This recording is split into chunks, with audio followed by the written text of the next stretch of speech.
Aha, hey, so tools for making a difference. Thank you for getting up this morning. My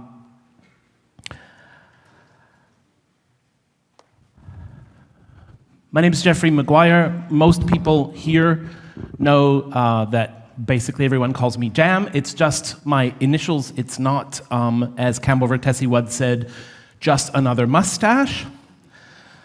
I was at a little company called Acquia for a long time. I am no longer at Acquia. It's my great privilege now to extend the work that I was doing at Acquia in helping essentially communicate between the technology world and the business world. I co-founded a company called Open Strategy Partners, where we help technology organizations communicate, tell the stories that need to be told, to connect them to the people who need to hear them, and help their organizations grow. So I co-founded it with a hotshot MBA smart person named Tracy Evans, and I am obviously the spokesmodel of the company. Some of the material from this presentation I developed with a great Drupal contributor named Chris Jansen, Legolas Bow. He's done a bunch. He works for a company called Ordina in Holland. Thank you very much, Chris.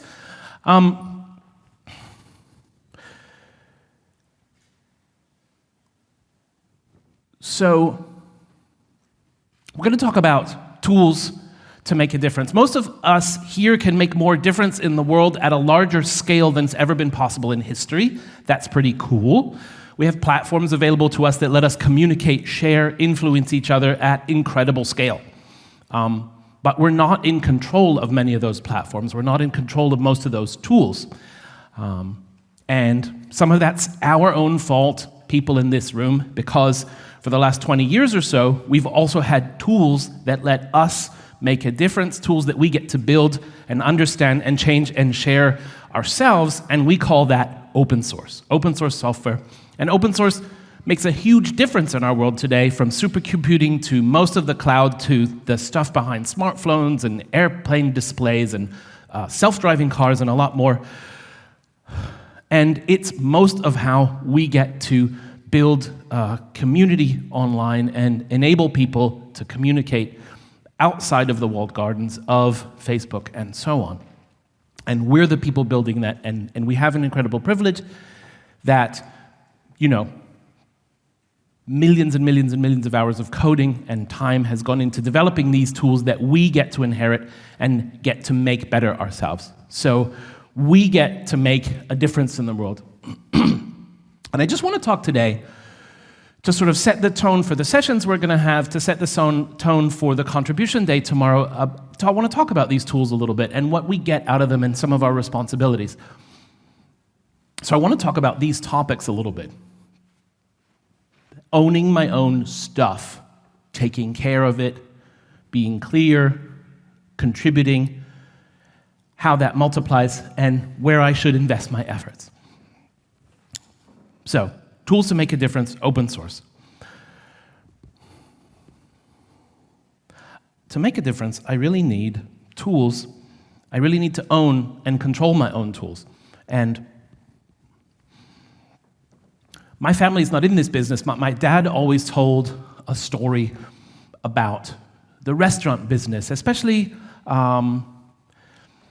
he grew up in the United States, so I think this is especially relevant there. But I think this counts everywhere.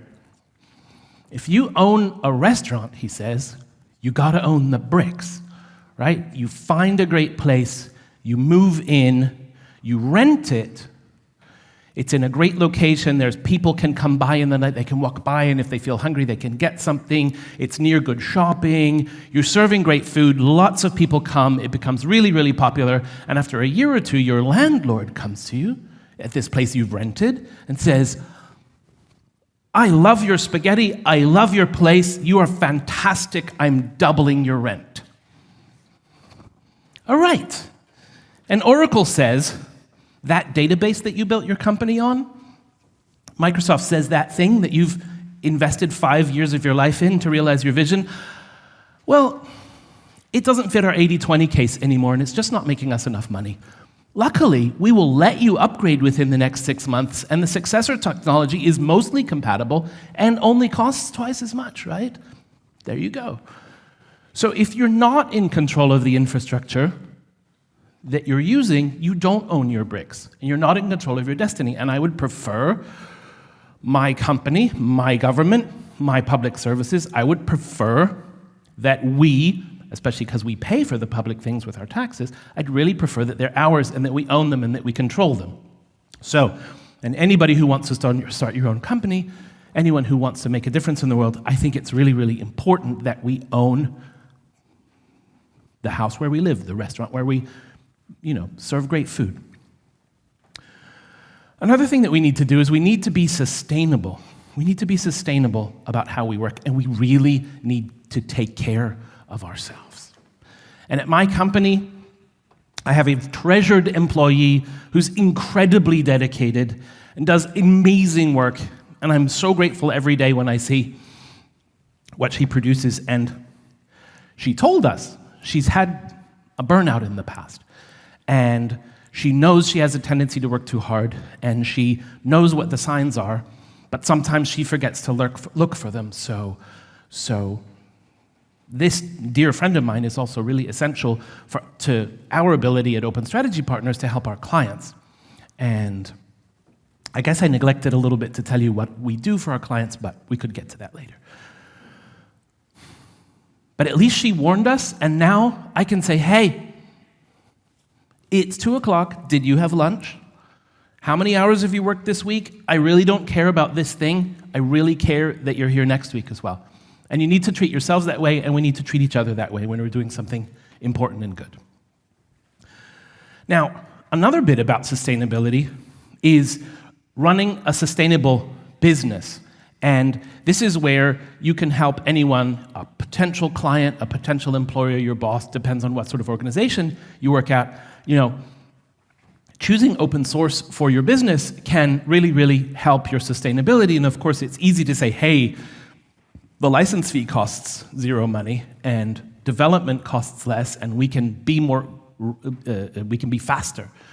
We can innovate more rapidly, and because the license fee is zero, we can invest in features first and not in permission to ask to use it. And of course, if company A, service provider 1, is not doing a great job and we're in a nice market like Drupal, there's another service provider that can help us out because the technology is not a mystery and it's not closed, right? And these are relatively clear arguments that are relatively easy to follow.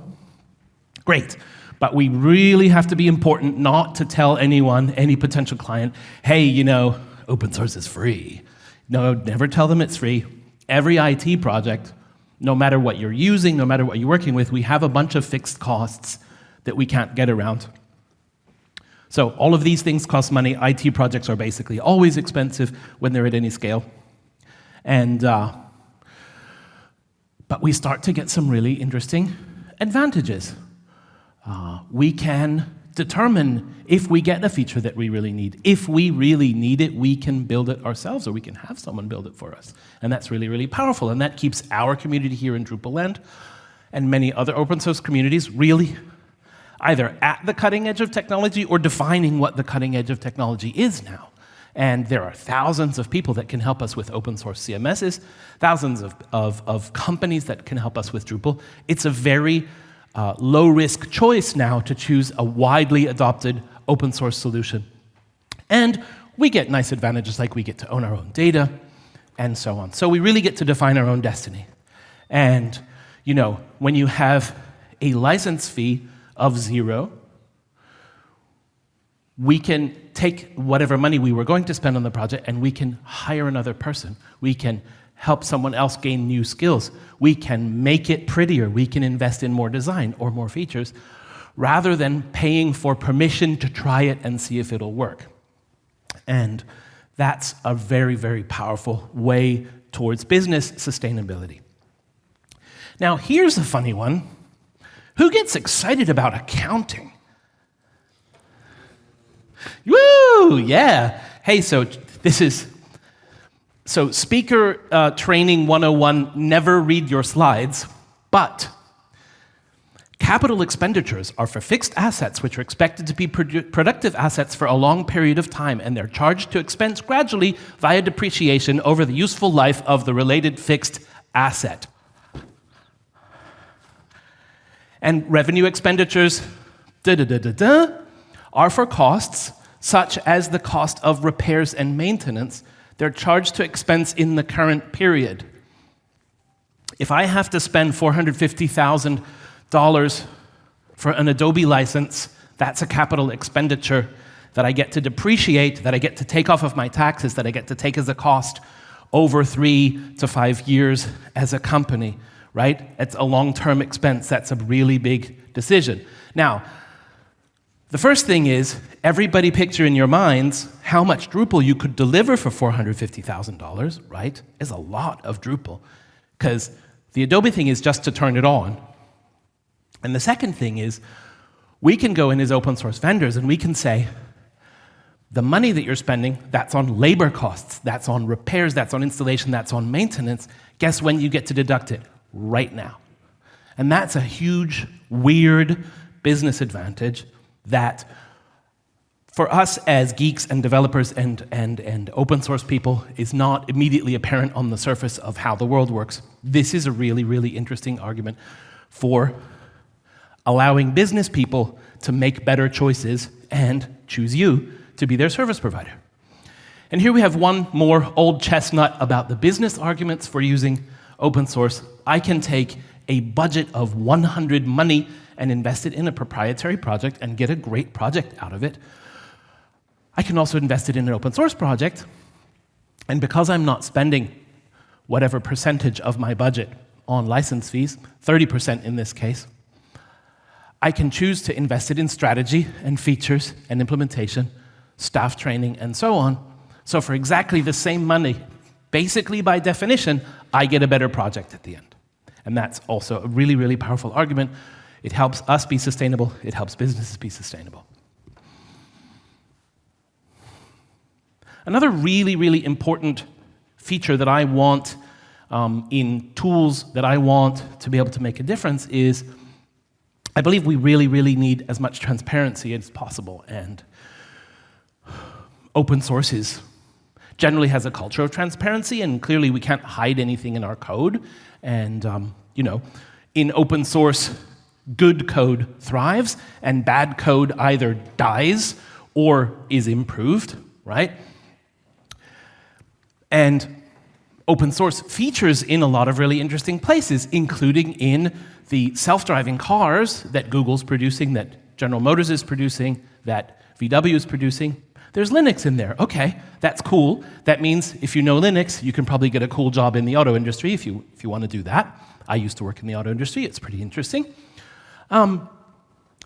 But as developers, I encountered a really odd problem.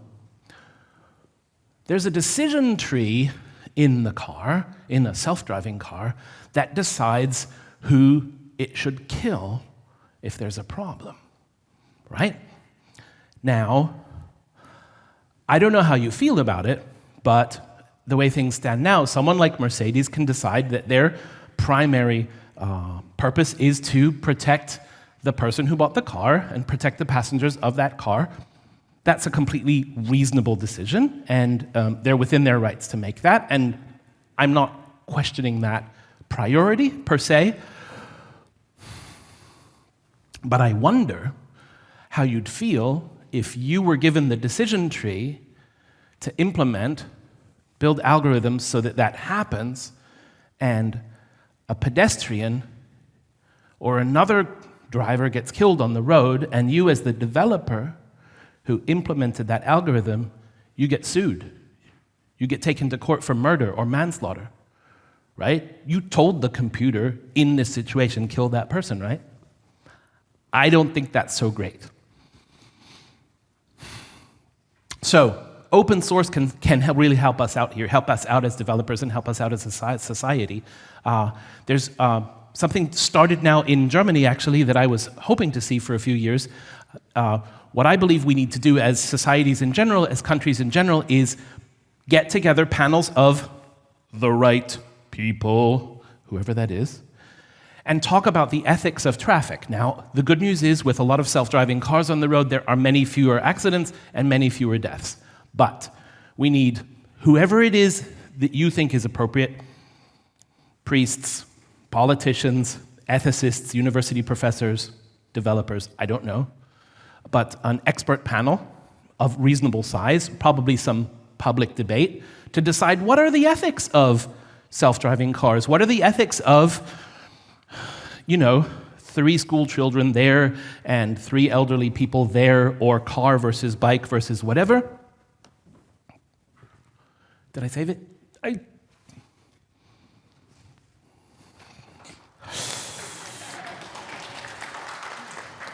Oh, thank God. Because otherwise, I just would have quit. Okay, and I put the thing on now so it won't shut itself off. So we need a decision tree for every situation that we can think of, and as developers, we're great at thinking about edge cases. Awesome. And that needs to be public and open and the result of a public, open process. And society, even if you don't personally agree with it, I believe that it should at least be present and real, and it should then be implemented in open source software that can be audited at every instance and in every case. And when a car is manufactured and after an accident, it should have a black box, and we should be able to know whether the manufacturer was honest with us and whether someone died, unfortunately, based on what we had agreed to as society. Right? And I think that's really, really empowering. And it's not that we have power over life or death. I just think that at a very personal level, I don't want any of you in legal trouble for implementing an algorithm, right? So I think that transparency in our tooling is really, really important. On a much happier note, we need to be generous. We need to share what we know. I go out and I talk with businesses about, my friends and colleagues, we give away our best ideas because they come back better to us, right? It's the magic of open source at scale. It's the magic of contribution. One of the things that I've done in the last few years is expand beyond Drupal. I really wanted bigger horizons, broader perspectives, and I'm involved with a bunch of different open source projects now, and it's really fantastic to go out and see how other people put things together. It's really, really exciting. Who knows about the FAR wrapper, security, vulnerability? Yeah, okay. You 4 are the security guys, I see.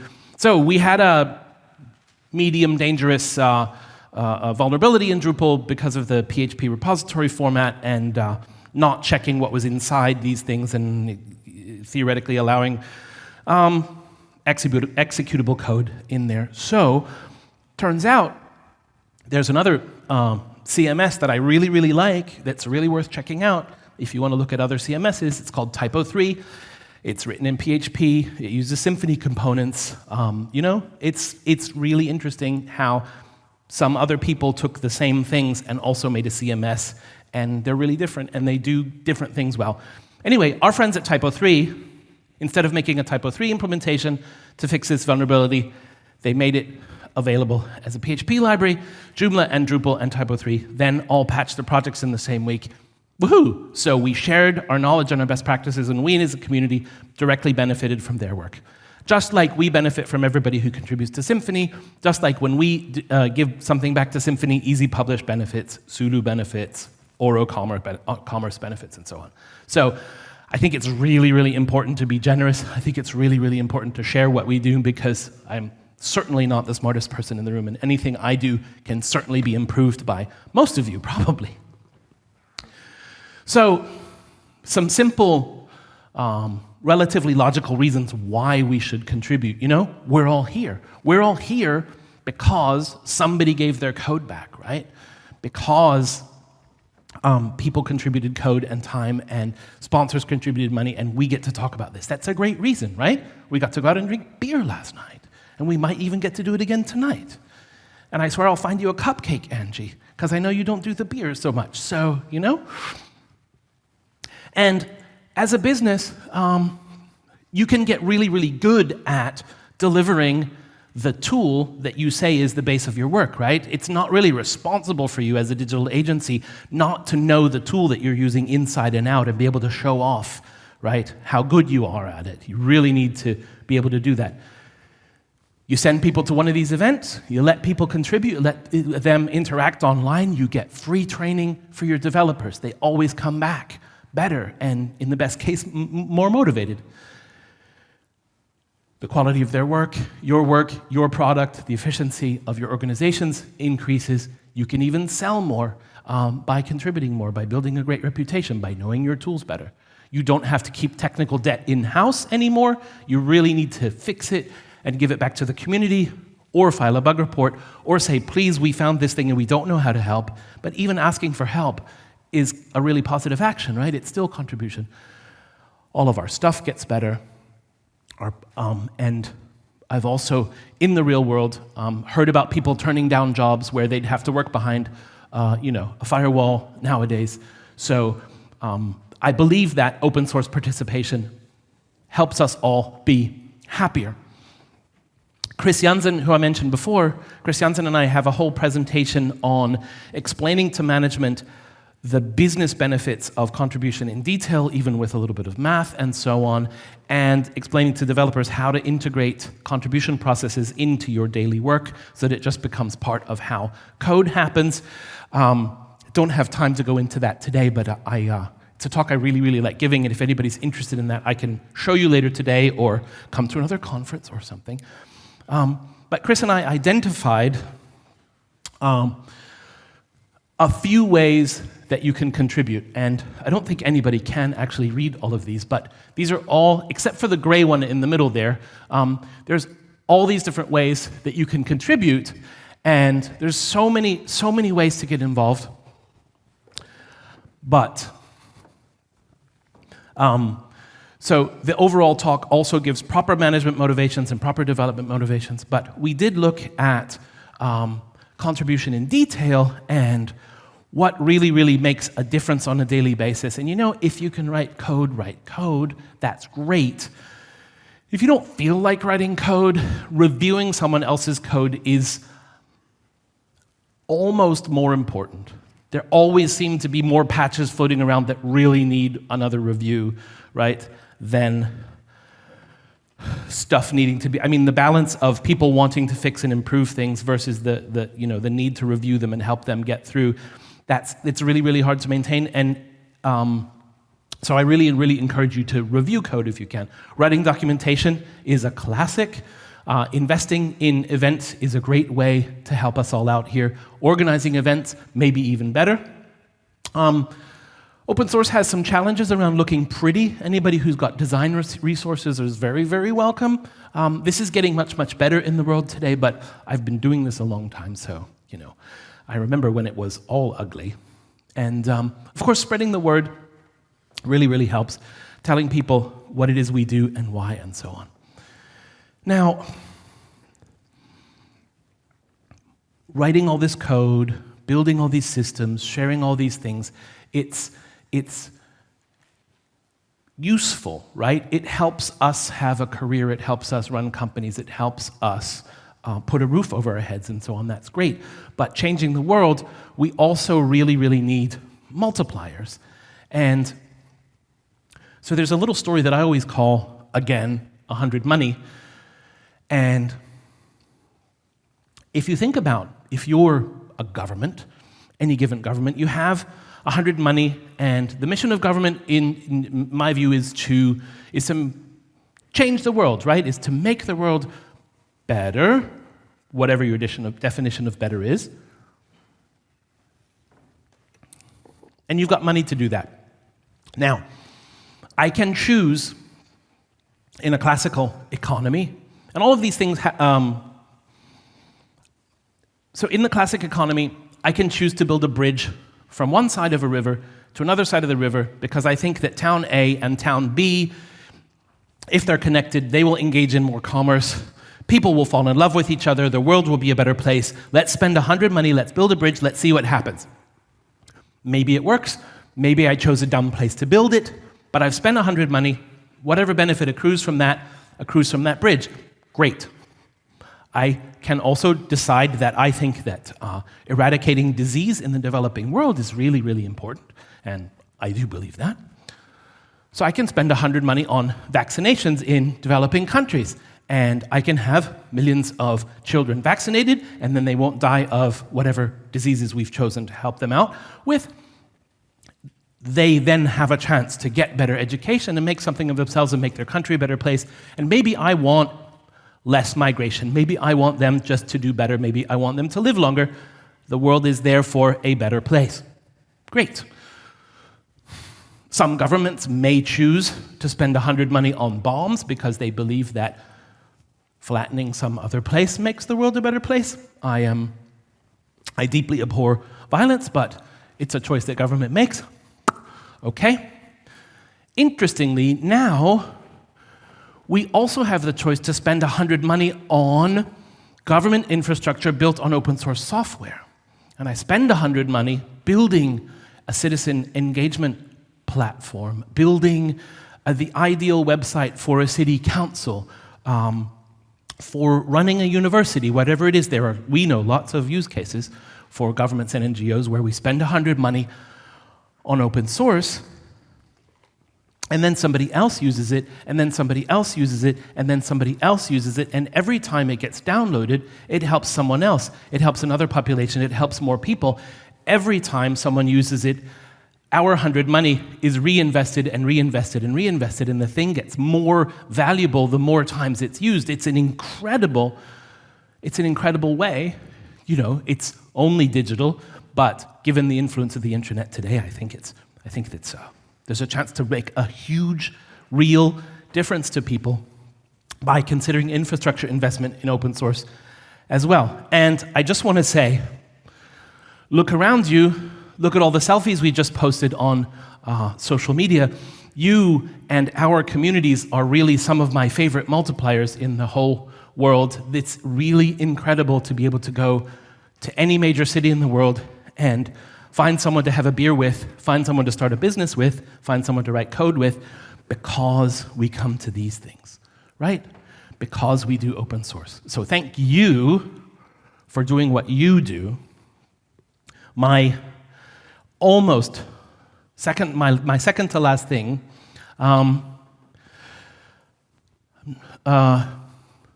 you need permission to view this video. Right. That's not going to help me. Hold that thought. I'm going to do my last thing. The last thing we need to do is we need to invest in what we care about. And I really believe it's better if we invest in our friends and our neighbors than sending off money to, other people. The UK government IT spending map a few years ago looked like this. And for anyone who knows that map, that's basically Brighton, London, and Reading. And if you map the headquarters of Dell, Oracle, IBM, Microsoft, and Hewlett-Packard to those dots, that's pretty much what you see. Now, of all of those companies, how many of them are from the UK? Right? So UK government spending was going to Microsoft and Hewlett-Packard and Dell and so on.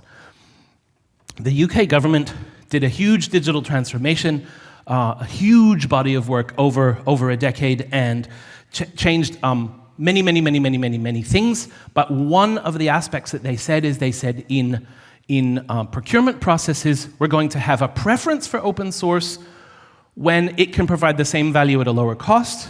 We're going to have a preference for projects that cost less than £100 million, and we're going to make it easier to be secure enough to bid on government processes. So some fundamental structural change was put in place, but with a preference for open source very near the top of the list.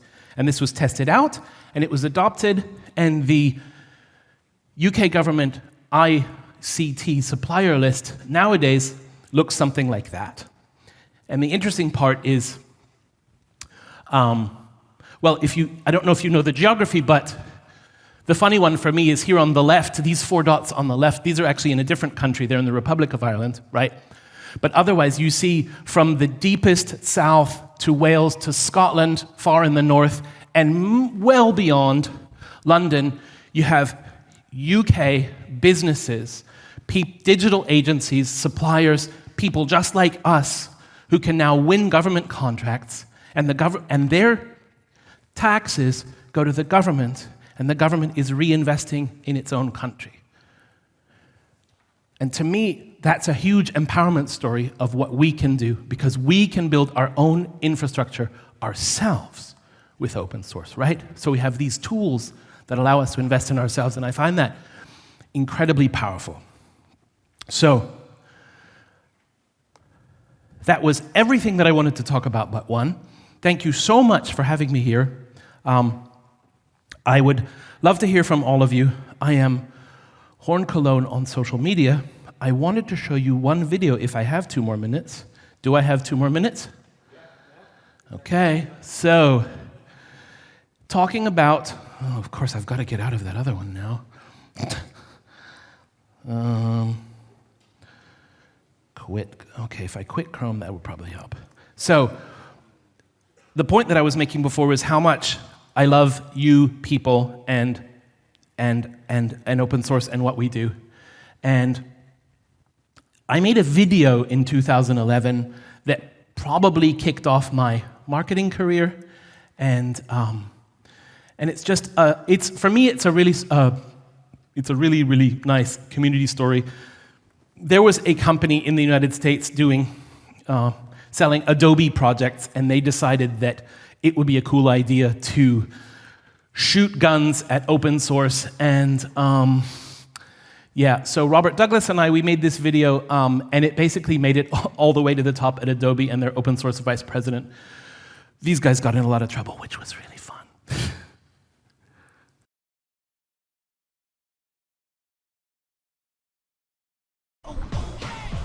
This is Brent Weaver from BC Group, heading out to go do some gun shooting.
Hey, so thank you very, very much for inviting me today. And I hope that I was able to share some of what I think is important about what we get to do every day and what a privilege is and how much we get to help each other all the time. Thanks.